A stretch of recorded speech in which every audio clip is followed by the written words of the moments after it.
Who are these people? Everybody take out a dollar bill. Right now. $1 bill. Now I'm going to amaze you.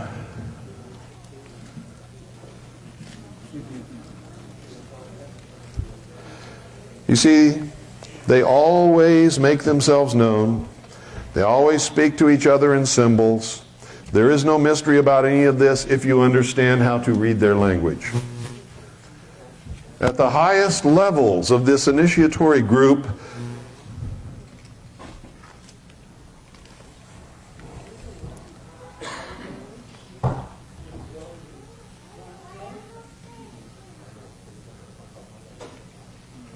there is what's known as the Order of the Trapezoid.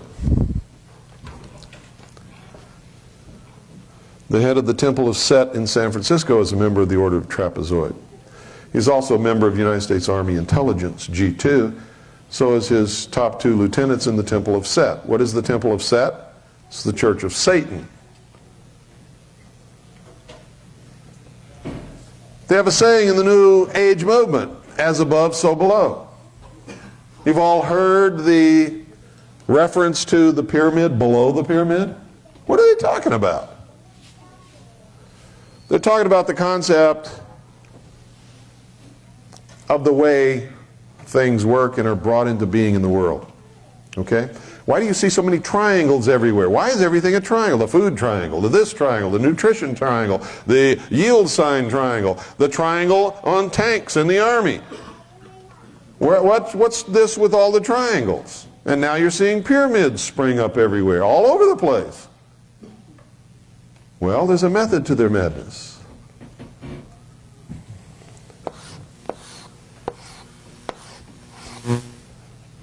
This is the Trinity. What does the Trinity represent?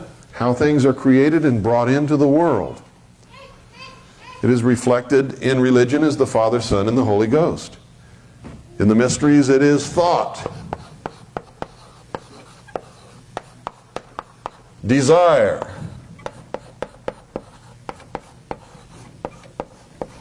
and action.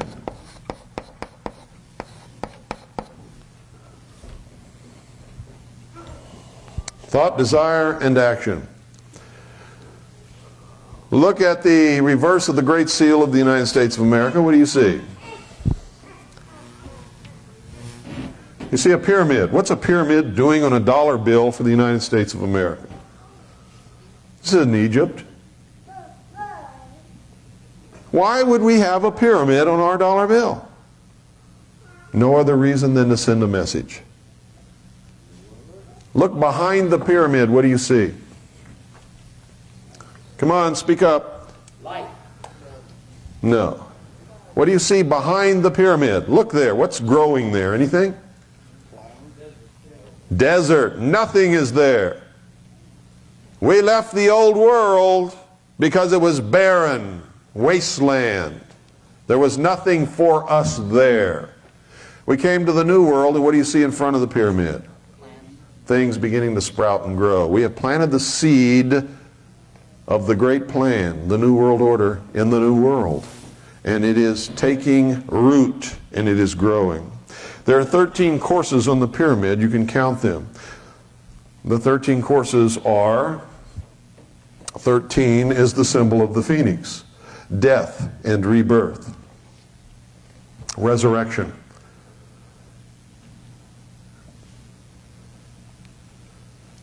You see at the top of the pyramid the eye. The eye is the reminder to everyone who sees it that we are everywhere, we see everything, there's nothing that we don't know. On the bottom course of the pyramid there are Roman numerals. What are they?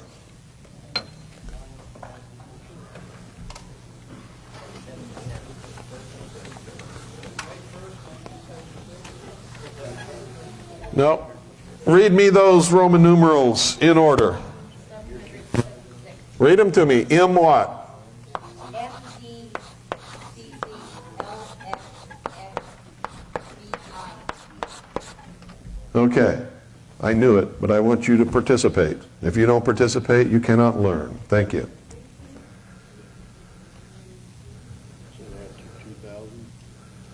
What does that mean? What does that say?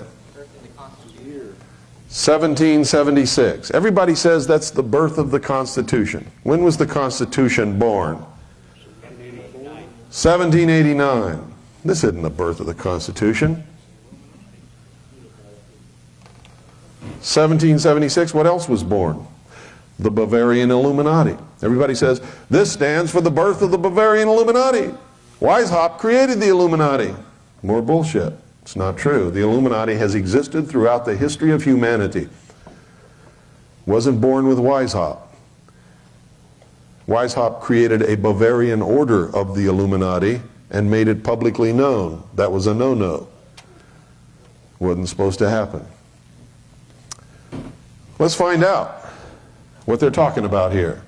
Because the modern form of the Illuminati and the birth of the Great Plan occurred in the year 1110.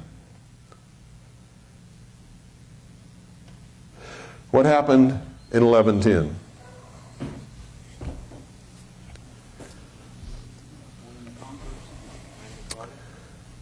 The Knights Templars conquered Jerusalem and crowned the king, or excuse me, not the Knights Templars, but the Crusaders conquered the city of Jerusalem and crowned the king of Jerusalem. What was his name? That's your homework. Find out who was the first king of Jerusalem crowned on the Temple Mount in 1110.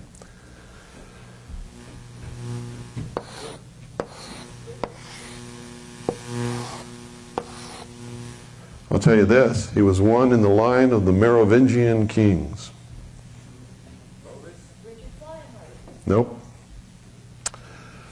Okay, let's see what this is all about.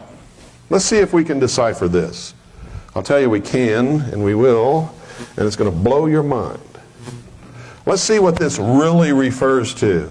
And we'll use the order of the trapezoids formula for enciphering, and the New Age concept of the pyramid beneath the pyramid, and as above, so below.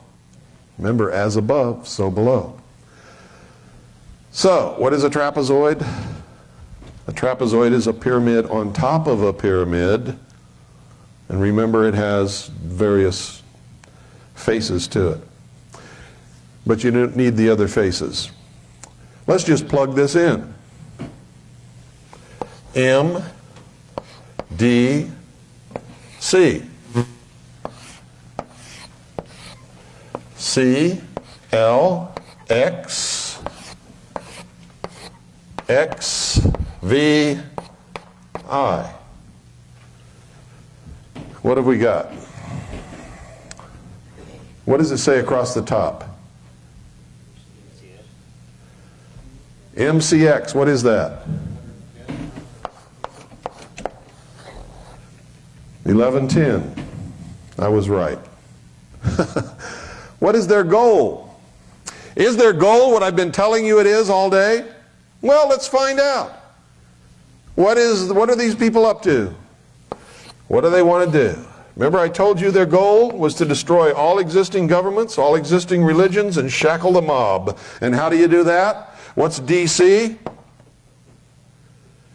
600. What's LX? 60. What's VI?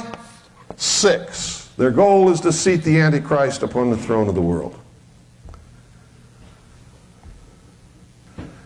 And you've been carrying it around in your pocket forever.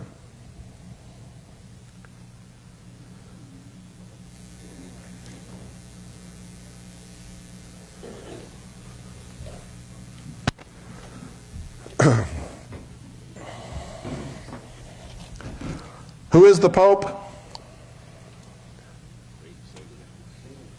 He is the Emperor of Rome. Rome never died, never faded away. It became the Vatican. What is the Vatican? It is the priesthood of all of the old pagan religions of Rome, built upon the deception that they are Christian. Can man change the orders of God? Can man change the orders of God? Can man elevate himself above God? No. Then why did the Pope change the Sabbath from Saturday to Sunday, the venerable day of the worship of the sun Osiris? Why in the outer courtyard of the Vatican is there a temple of the sun, an obelisk, and a reflecting pool built as a fountain around the base of the obelisk? Because what we're talking about in Dealey Plaza and in Washington, D.C. exists also in the Vatican. And I'm not trying to insult Catholics, I'm just trying to tell you the truth. You can believe in whatever you want to believe. I will never argue with you about that or try to stop you in any way. In fact, I'll fight and die for your right to do that.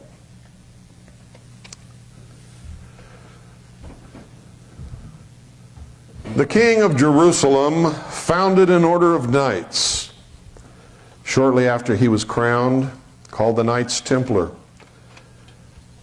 Their first task was to explore the caverns and tunnels below the Temple Mount and find whatever relics of the past that they could find.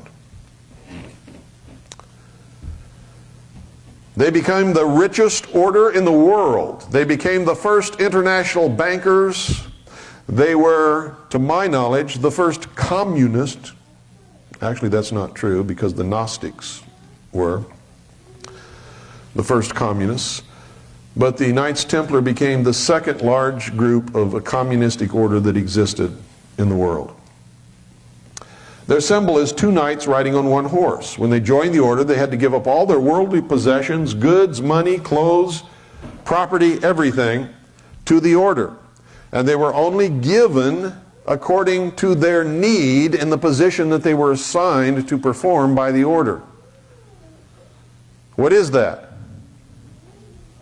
Communism. They didn't own anything. They didn't have anything. They were never given anything unless they absolutely needed it to do whatever job they were assigned. And they were given only what food and clothing they needed for that particular day or that time or wherever they were or how much labor that they were performing. They were communists. Were they created by the Vatican or by the church? No. That's the biggest misconception you could ever have in your whole life. No, they weren't. The church never even noticed them, didn't care about them until they became powerful and rich and wealthy and started to own lands and lend money to kings and queens. Then the Pope called the head of the order to Rome and didn't ask them anything. Instead, what he did was legitimize them as a holy order of the church, whether they wanted to be or not, and gave them the red cross to wear upon their tunic. The Pope, as a mission, said that they were to protect the pilgrims going to Jerusalem. Did they ever do that? Did they ever protect the pilgrims going to Jerusalem? No. They never did. It's more BS thrown out for the sheeple. What did they do? They protected the church's interests. They protected their interests. They conquered. They had secret alliances with Saladin that the world doesn't know about. They brought the mysteries from the Middle East to Europe and practiced them. They created the great plan after their master Jacques de Molay was burned at the stake in the efforts of the Pope and the King of France to destroy the Knights Templar when they felt they got too powerful. Where did the pirates come from? Did you know that the Knights Templars had one of the largest fleets in the world? Did you know that one of their symbols is the skull and bones? Did you know that on every grave of the Knights Templars in Europe is the skull and bones? Did you know that when the Templars were destroyed by the Pope and the King of France, the entire fleet escaped and became the pirates? Didn't you ever wonder why the pirates were called the Brotherhood? Didn't you ever wonder why they could all sail into the same port and never fight against each other? Didn't you ever wonder where the Templars' fleet went? Didn't you ever wonder where the skull and crossbones came from? Didn't you ever wonder why the Russell Trust at Yale University is called the Skull and Bones? George Bush is a member. He's a Knights Templar. And many other great men who have occupied high positions of this government.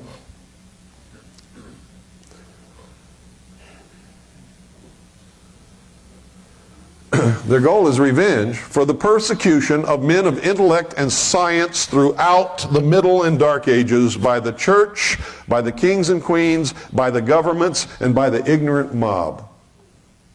That's why they want to destroy all existing governments, destroy all existing religions, and put the shackles on the mob. Now, if you think they're wrong in doing this, you go back and study the Middle Ages and the Dark Ages and the Inquisition. And then you come back and tell me that these guys haven't got a right to be pissed off. They do. Does anybody in here know how many people were murdered in the name of the church? In the name of Jesus Christ, who would not have condoned one bit of it, is not the Jesus Christ that I know from reading my Bible.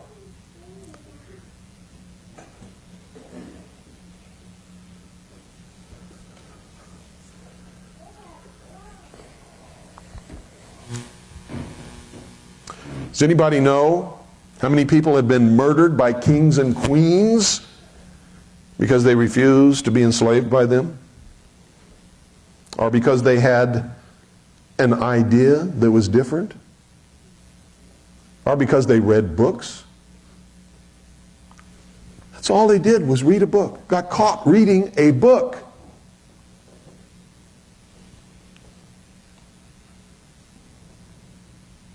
Anybody know? Look in history and find out. It's another reason why you should never, ever let church and state become reality. Church and government have to be separate. I don't care what church you belong to. You try to make your church part of government, and I'm going to step in the middle. Because I know what happens when that happens.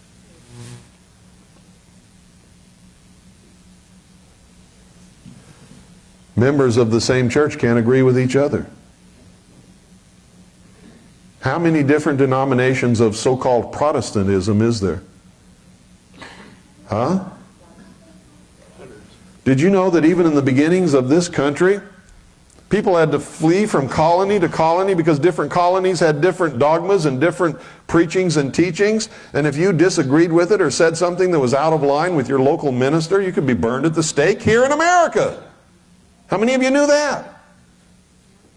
It's the truth. That's why I get so angry when somebody comes up and tells me this is a Christian government. Which Christian? Where did you come from? Who taught you this nonsense? Our founding fathers did everything they could to prevent that kind of thing from happening.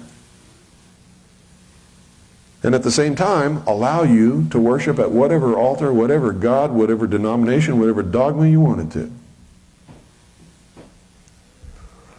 And that's really the key to freedom and the success of the first 150 years of this country.